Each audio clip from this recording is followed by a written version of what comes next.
Okay, so I'm Virginia Montague, and my testable question was, do wax worms excrete detectable amounts of ethylene glycol when left in contact with PE-based plastic? So my experiment is based off a published study that focused on the enzymes and bacteria in the gut of a waxworm. And in their experiment, they crushed up waxworms and spread it onto a piece of PE-based plastic, which is like the stuff like Albertsons bags are made out of it. It's like flimsy plastic. And so the crushed up waxworms broke down the plastic, which was then put through an FTI or spectroscopy analysis, and the study found that around where the crushed up waxworms had been, there was traces of ethylene glycol present, and ethylene glycol is the stuff in antifreeze, and it's also very toxic. So for my experiment, I was curious to what happened to ethylene glycol in live waxworms, and my logic was that the guts of waxworms produce ethylene glycol, and when they digest the PE plastic, the ethylene glycol has to go somewhere, so I tested the waxworm poop.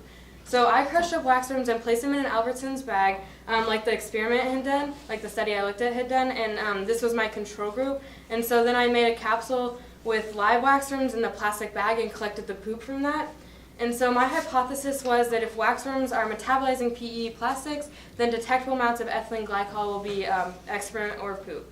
So for my results, if you don't know what FTI or spectroscopy is, it's basically, it records the wavelength of different substances.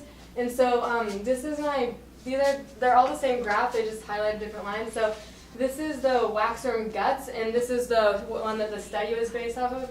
And this is my control group, and you can see that the ethylene glycol was present. This is normal ethylene glycol. And then this was the waxworm poop. And so I concluded that the waxworm poop showed what could possibly be ethylene glycol, but it is not clear enough to give a definite answer to my question. So ultimately, I would have needed to do more tests and FTR analysis to get more data to analyze. And if further studies were to continue, I would need to experiment more with the waxworm digestive tract to see if it is even possible for them to excrete ethylene glycol. But overall, the study of waxworms and their digestion of plastic is very important because they could be possible solutions to plastic pollution.